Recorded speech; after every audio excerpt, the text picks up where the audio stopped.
Dalam sebuah riwayat disebutkan bahwa Nabi Sulaiman As memohon kepada Allah, "Ya Allah, Engkau telah menundukkan padaku manusia, jin, binatang buas, burung-burung, dan para malaikat.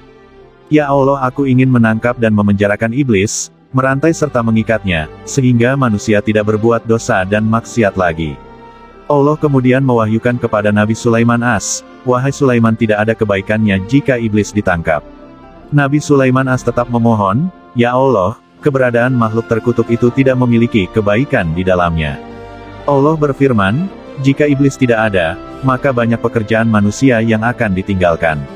Nabi Sulaiman As berkata, "Ya Allah, aku ingin menangkap makhluk ini selama beberapa hari saja." Allah SWT berfirman, "Bismillah, tangkaplah iblis." Kemudian Nabi Sulaiman menangkap iblis kemudian memenjarakannya. Nabi Sulaiman juga merajut tas. Beliau makan dari hasil jerih payahnya sendiri. Suatu hari, beliau membuat tas untuk dijual ke pasar. Dari hasil penjualan tas, beliau hendak membeli gandum untuk membuat roti. Padahal dari beberapa riwayat disebutkan bahwa setiap hari, di dapur istana Nabi Sulaiman dimasak 4.000 unta, 5.000 sapi, dan 6.000 kambing.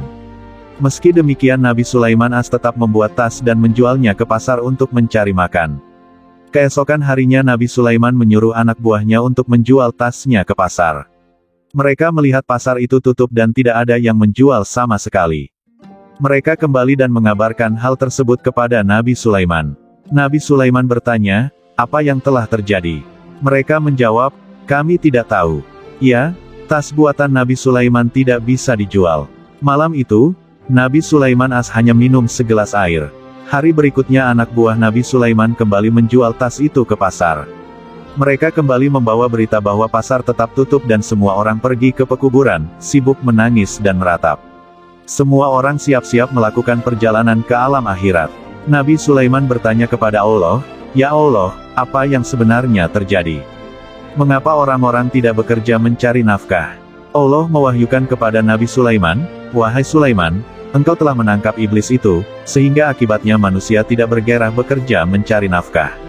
Bukankah sebelumnya sudah kukatakan kepadamu bahwa menangkap iblis itu tidak mendatangkan kebaikan?" Mendengar itu, Nabi Sulaiman segera membebaskan iblis. Esok harinya, orang-orang bergegas ke pasar dan membuka toko mereka masing-masing. Mereka pun sibuk bekerja dan mencari nafkah untuk mengejar duniawi. Sesungguhnya iblis diciptakan untuk mengganggu dan membuat manusia lupa akan kehidupan akhirat. Semoga kita termasuk golongan orang-orang yang diselamatkan dalam rahmat Allah Subhanahu wa Ta'ala.